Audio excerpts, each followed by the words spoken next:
안녕하십니까, 홈파베르 윤선장입니다. 제가 지금 나와 있는 이곳은 강남에서 요즘 가장 핫한 개포 DH 퍼스티어 아파트 신축 현장에 나와 있습니다. 단지 수가 무려 7,000세대 가까이 되기 때문에 모든 사람들의 시선을 한 몸에 받고 있는 아파트 단지이기도 합니다. 이 현장을 저희가 한 달여간의 인테리어 공사 끝에 여러분에게 공개를 해드리려고 합니다. 제 옆에 계신 분은 안녕하세요. 저는 홈파베르 디자이너 엘린입니다. 엘린님, 저희 현장을 맡아가지고 처음부터 끝까지 진행을 해주셨는데 이 현장에 대한 소개 한번 부탁드리겠습니다. 개포 DH 현장은 신축 아파트고요. 2달 전에 고객님이랑 사전 점검까지 같이 왔어요. 그래서 고객님이랑 욕실부터 주방 그리고 공용부까지 어떤 부분에 잘 보여지고 예쁘게 완성을 하면 되는지 이런 부분도 고민을 했고요. 신축이다 보니까 기존에 살릴 수 있는 부분은 살리고 톤앤매더를 변경하는 데 있어서 신경을 썼습니다. 저희가 최근에 강남에 있는 신축 아파트 단지들을 실측하러 몇 군데를 이렇게 다녀봤는데 특히나 이 개포 DH 같은 경우는 품질이 굉장히 괜찮다는 생각을 했어요. 그럼에도 불구하고 몇 가지 아쉬운 점들은 있기 마련이고 나에게 안 맞는 레이아웃도 있다 보니까 이 현장 같은 경우는 그런 부분들만 집중해서 인테리어를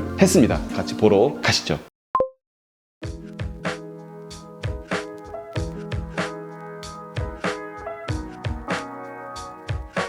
엘리님, 이 현장에서 가장 큰 변화가 있다는 게 어떤 부분이었나요? 거실과 주방 부분이 가장 많이 변화를 했고요. 특히 지금 제가 서 있는 곳은 현관에서 들어왔을 때 바로 보이는 입구 방이었어요. 공용부 벽체는 철거를 해드리고 넓게 쓰실 수 있게끔 레이아웃을 변경했습니다. 그래서 지금은 거의 30평형대의 거실 공간처럼 특히나 바닥을 널찍널찍한 타일을 깔아서 더 시원시원한 느낌이 있는 것 같아요. 바닥 타일에 대해서 간단하게 설명을 드리면 원래 방 쪽에는 원목마루가 깔려져 있었고요. 방을 확장을 시킴으로써 기존에 있는 원목마루는 제거를 하고 기존 타일이 무늬가 있고 생각한 가구 배치랑은 톤이 맞지 않겠다고 판단이 되어서 바닥 타일은 900에 900 사이즈의 타일로 교체를 해드렸고요. 고객님께서 갖고 계신 테이블 그리고 소파, 안마의자, 피아노까지 전체적으로 색감을 확인을 한 후에 무늬목 색상을 맞춰서 제안을 드렸습니다. 이 색상이 굉장히 강하다라고 느끼실 수가 있는데 고객님들의 가구가 들어오면서 굉장히 자연스럽게 어우러질 거다. 물론 지금 미처 달지 못한 하부장이 오픈되어서 우리를 쳐다보고 있는데 이 하부장도 내일 가구 도어가 들어와서 마감이 될 예정입니다. 엘린, 여기 신축 아파트여서 문선이 없는 건가? 신축 아파트여도 한 6cm에서 7cm 정도 투박한 몰딩이 기존에 되어 있었고요.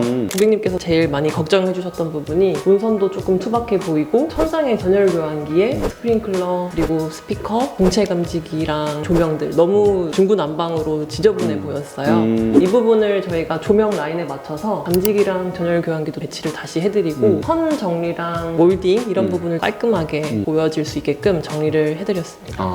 엘린, 저 감지기는 우리가 좀 라인을 맞추는 게 좋지 않았나? 감지기도 조명 공사랑 전기 공사하면서 사이드나 라인에 맞춰서 배치는 하는데요. 그러니까. 여기는 사실 관리실에 규약이 있기 때문에 아직 손을 대지 엄격해? 못하게 했습니다.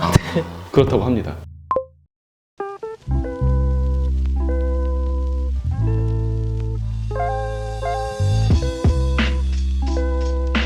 네, 엘린, 주방에 대해서 설명 한번 부탁드리겠습니다. 기존 주방 구조에 대해서 설명을 드리면 싱크대에 있는 쪽은 그대로 건드리지는 않았고요. 비급자로 작은 주방이었고요. 왼쪽에 보이시는 키 큰 장은 냉장고장이 크게 위치해 있었어요. 벽체로 세탁실이 조그맣게 있었고요. 좁았던 주방임에도 얘가 더 튀어나와가지고 각이 져 있다 보니까 더 좁아 보이는 느낌이 있었는데 그 부분을 다 철거를 하고 가구 라인에 맞춰가서 일자로 갔다라는 점이 이 주방의 변화된 키 포인트가 되겠네요. 천장을 보니까 이쪽이 완전히 깔끔하게 잡혀 있어요. 이건 천장용 구두잖아요, 그렇죠? 엘리카 일루전 제품이고요. 높이는 16cm 제품이에요. 설치 높이는 보통은 23cm를 여유 공간으로 잡는데 특수한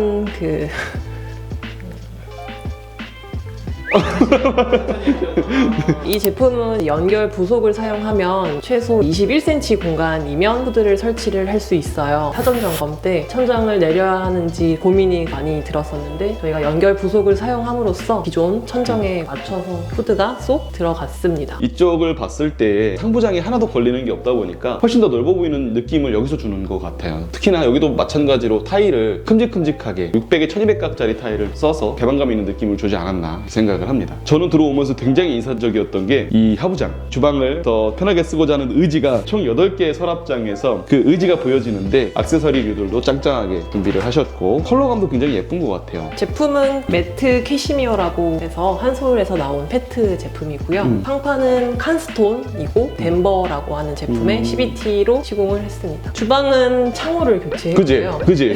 슬라이딩이죠. 그리고 창호도 높이가 20cm 정도 조금 더 내려와 있었어요. 수전과 시스템 창호가 개폐되면서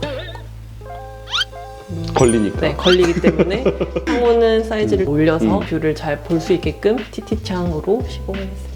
이 창 같은 경우는 외부를 블랙으로 잡았죠. 외부에서 컬러가 다르면 너무 눈에 띄기도 하고 아파트 관리실에서 얘기를 많이 해요. 그래서 외부 쪽 컬러를 맞춰주는 거 굉장히 중요한 포인트가 될 수 있을 것 같습니다. 엘리, 근데 여기에 세탁기가 들어가요? 세탁기는 고객님과 협의 끝에 나와 있는 사이즈 중에 가장 컴팩트한 와이드가 600짜리인 제품으로 시공될 예정이고요. 거기에 맞춰서 수도랑 배수도 다 정리를 해드렸어요. 한번 보여드릴까요? 이 안쪽은 쓸 수 있게끔 만들어지는 거고 이 위쪽 같은 경우는 측면에서 쓸 수 있게끔 오밀조밀하게 수납에 로스 없이 구상을 한 가구라고 보실 수 있을 것 같습니다. 구성원이 많지 않으면 작은 세탁기를 찾아오는 건가요? 요즘에는 큰 빨래를 대신해주는 그런 어플 서비스들도 굉장히 많아져서 큰 이불이나 이런 것들은 그런 쪽을 이용을 하고 옷 같은 경우들은 이 60cm짜리에서도 충분히 가능하다. 그거 쓰고 계시지 않나요? 네, 저도 혼자 사는데 세탁기 건조기는 컴팩트 사이즈로 사용을 하고 있어요. 충분하더라고요. 자, 안방 공간 와보니까 바닥재를 교체한 이유를 알 것 같아요. 원목 마루기는 하지만 노란 느낌이 있죠. 기존에는 이쪽 벽체가 양쪽에 게이트가 이렇게 있었어요. 나머지 욕실로 향하는 전실 쪽은 다른 파우더 공간으로 되어 있었는데 기존 붙박이장은 다 철거를 하고 벽체까지도 다 걷어내고요. 붙박이장은 모아일 느낌으로 바닥에서부터 천장까지 몰딩 없이 쭉 연장되는 느낌으로 구성을 해드렸고 고객님의 옷 수납 구성에 맞춰서 제작을 해드렸다고 생각해 주시면 됩니다. 방문의 형태가 좀 바뀐 것 같아요. 문은 저희가 포켓도어로 재시공을 해드렸고요. 원래는 여닫이 도어였어요. 이 부분을 포켓도어로 바꾼 이유 중에 하나가 고객님께서는 침대를 헤드 방향을 이쪽으로 두고 핀 사이즈로 두시려고 하는데 그렇게 되면 문이 열리자마자 바로 침대가 놓여지는 위치가 염려스러우셔서 포켓도어로 교체를 하고 이쪽 공간을 조금이라도 더 확보할 수 있게끔 동선을 저희가 구상했습니다. 가능한 한 넓어 보이는 느낌을 더 갖추기 위해서 구상을 한 거군요. 욕실은 저희가 세면대와 수전만 교체를 했고요. 플랩장도 교체를 하려고 했어요. 신축 아파트들은 이런 부분을 꼭 확인을 해주셔야 되는데요. 타일이 뒷면까지 다 부착이 안 되어 있는 경우가 있어요. 철거 때 확인을 해봤고요. 위쪽 부분은 타일이 시공이 되어 있지 않아서 하려고 떼봤는데 타일이 안 붙어서 다시 묻힌 거군요. 그래서 세면대만 교체를 했습니다. 저희가 진행을 하면서 경험을 해보니까 개포 DH에 또 인테리어 하려고 하시는 분이 많은 것 같아가지고 그분들에게 팁을 드리려고 합니다. 첫 번째는 현재 방 스위치와 공용부 거실 스위치가 통합되어 있는 스위치였는데요. 공용 부분에는 융 스위치로 시공을 많이 하죠. 그렇기 때문에 기존에 있는 스위치랑 온도 조절기를 분리를 해줘야 융 스위치로 시공을 할 수 있는데요. 기존 제품이 블랙이어서 전체 무드와는 언밸런스한다는 생각이 들었어요. 그래서 화이트 색상으로 저희가 분리를 해서 시공을 해드렸습니다. 그래서 인테리어 하시는 분들은 이 부분을 알고 가셨으면 좋겠는데 공사를 해서 조명을 달리 시공을 해야 되거나 레이아웃을 바뀌면서 회로를 변경을 하거나 스위치를 조금 더 예쁜 걸 쓰고 싶다 하면은 저희처럼 나눠가지고 할 수 있는 방법이 있으니 이거 참고하시면 좋을 것 같습니다. 두 번째는 기존 마루는 재사용을 하면서 바닥에 타일을 교체하면서 이 이음새 부분이 애매하게 마감이 되는 경우가 많아요. 그래서 이 부분은 저희가 마루를 고객님께 부탁을 드려서 한 박스를 여유분을 가지고 왔고요. 타일 마감이 문의 가운데에 되어 있죠. 이 부분은 저희가 이만큼 재시공을 해드렸고 문을 닫았을 때는 안 보일 수 있게끔 마감을 해드렸습니다. 이 주변부만 살짝 바꿔가면서 공사가 가능하다는 점 알고 가시면 좋을 것 같습니다. 세 번째는 주방에 들어와 있는 기물들을 그대로 유지하는 방법도 있는데요. 오븐, 수전, 제 옆에 있는 인덕션 이렇게 세 가지 제품은 그대로 재사용을 했어요. 철거할 때 조심히 보관을 해놨다가 가구 세팅하고 맞춰서 타공 사이즈랑 빌트인 될 수 있게끔 진행했습니다. 웬만하면은 새로 구매하는 것도 방법이잖아요. 근데 어차피 가게 나오네. 수전도 한스그레 포커스 제품. 강남 신축은 다르지.